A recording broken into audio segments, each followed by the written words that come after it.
Hey everyone, in today's video we are going to be creating the message screen, which is going to look like this. So let's get started. So the first thing I'm going to do is go into our screens folder and create a new screen. And we're going to call it message screen.tsx. And let's just export a const, which is called message screen. And for this, we'll just return an empty fragment for now. And we will get back to this. Now let's just go ahead and add it to our index file. So we'll go to index. And let's import that message screen here.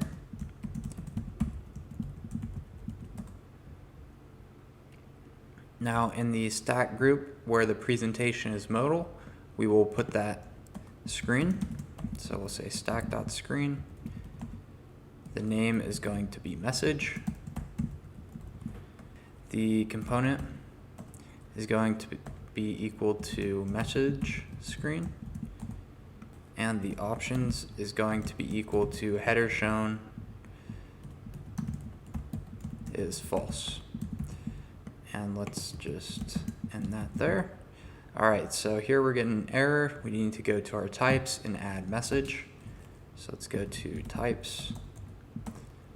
And then within this root stack param list, let's add in message.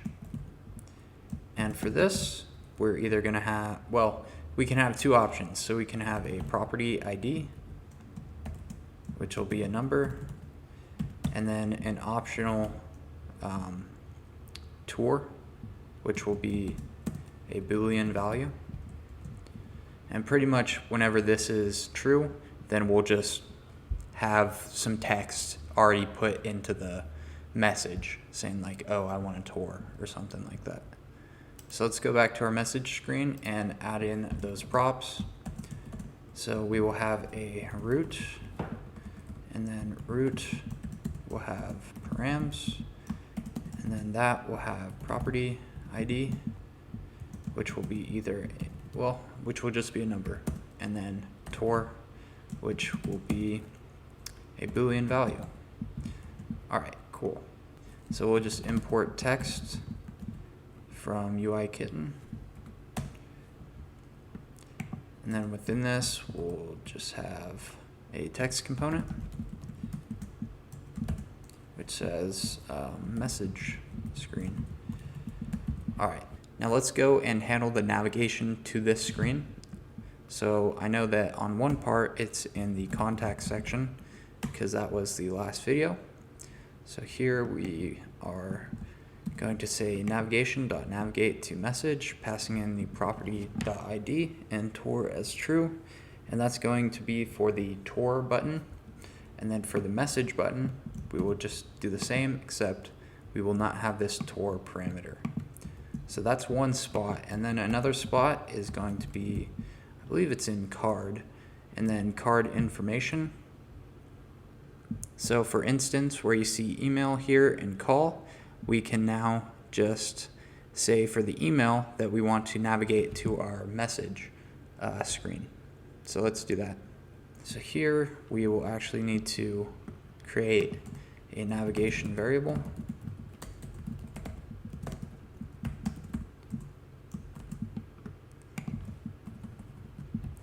And then let's say navigation.navigate to message, where property ID is going to be equal to our property.id. And then for here, we can actually handle this as well, so we're no longer logging it to the console. We can just say call phone number, and that's going to import from our local utility function. And we can pass in the property.phone number. And we can actually test those out real quick. So here we'll say call, and that brings up the phone. And if we say email, we will go to the message screen. So now let's actually start to build out our message screen.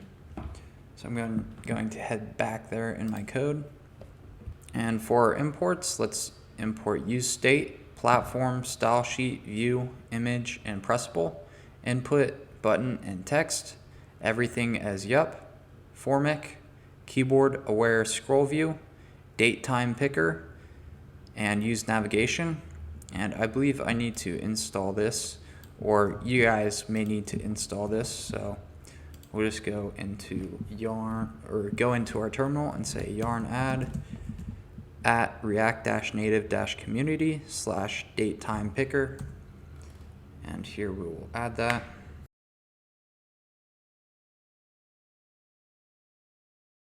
So with that done, let's add some more imports, which are going to be screen, modal header, row, get state abbreviation, use auth, and properties. And beneath all of this, let's create our styles. And we can get rid of this text, which states message screen.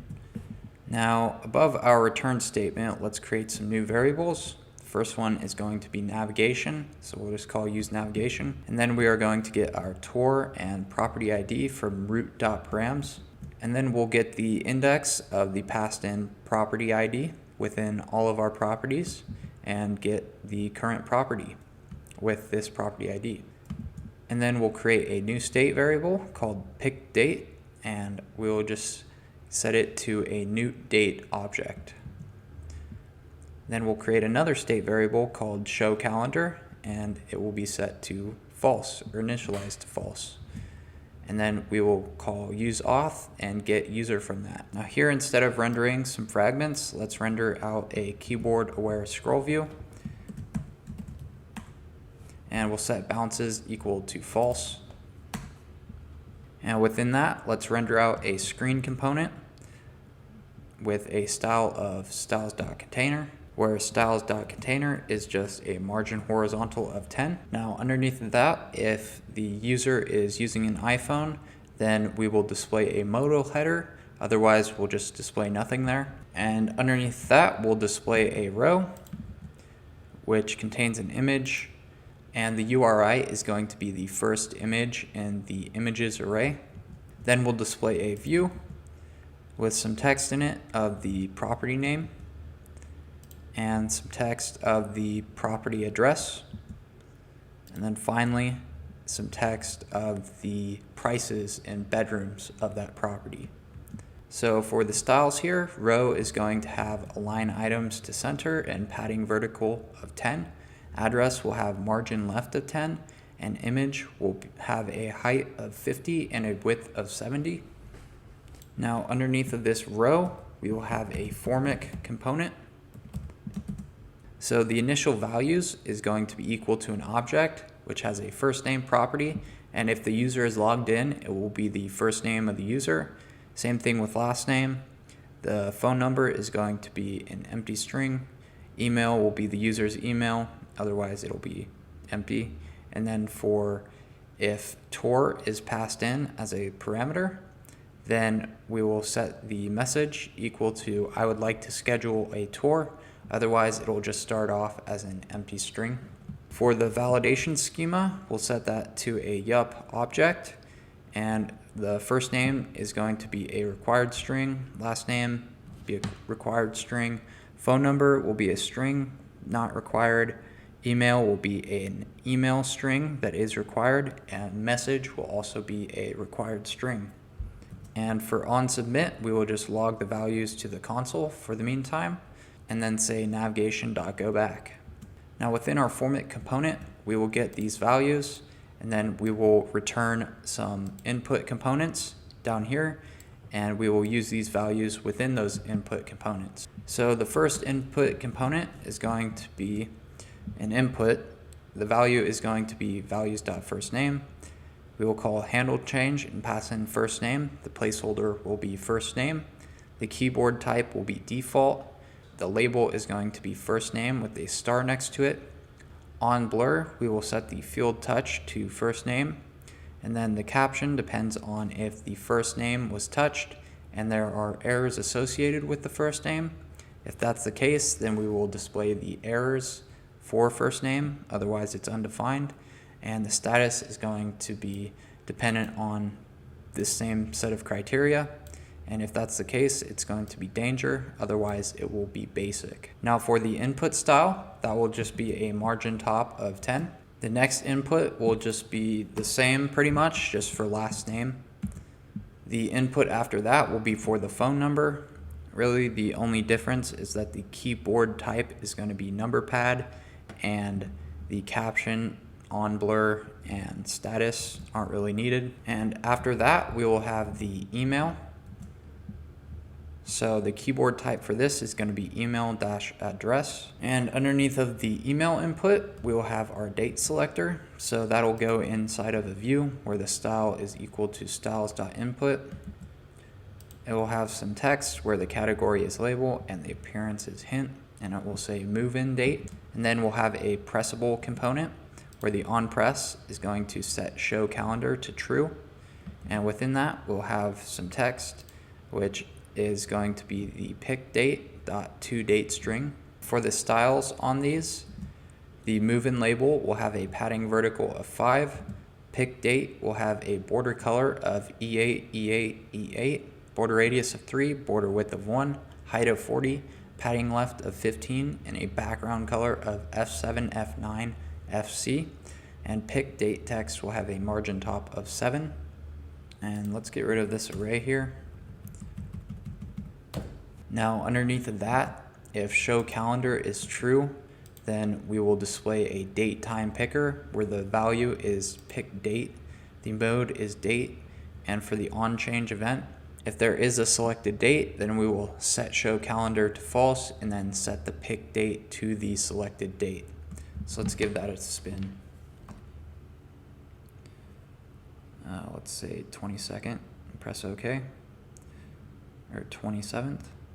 And it changes. So let's collapse that. And underneath of that, we will display our input for the message. So the only thing here is that we want to make sure that multi-line is true. And finally, underneath of that, we'll have a button where when you press it, it will call the handle submit function, and it will say send message. And the style for that will just be a margin top of 20. So let's add in some stuff here. We'll just say custom message is going to be hello. Let's try and get rid of this and see what happens. Okay, so our validation is working there. What if we try and send a message? Let's look at our console. And nothing's happening. So let's just say J at this email address, and then let's say send message, and it sent. Well, it doesn't send, it logs it to the console, but that's the type of functionality we want. So let's try the email here, and that brings us back to the same page. Let's click on this and then actually press tour here, and you see that it auto completes with I would like to schedule a tour. Let's log out and see what it does. Now let's go to saved here. So now that we're not logged in, let's just try out a message, and we'll do this. For phone number, we get a keypad, which is nice. Even if we skip over one, as long as we don't enter it, then we don't get an error. But if it's empty and we enter into it, we do see that it's required, so that's nice. An email address, let's see, email must be a valid email, so that's good as well. At c.com, and then custom message is also going to be required. So that's how you guys can build out the message screen. Stay tuned for the next video where we will be continuing with the property detail screen. So thanks for watching and have a good one.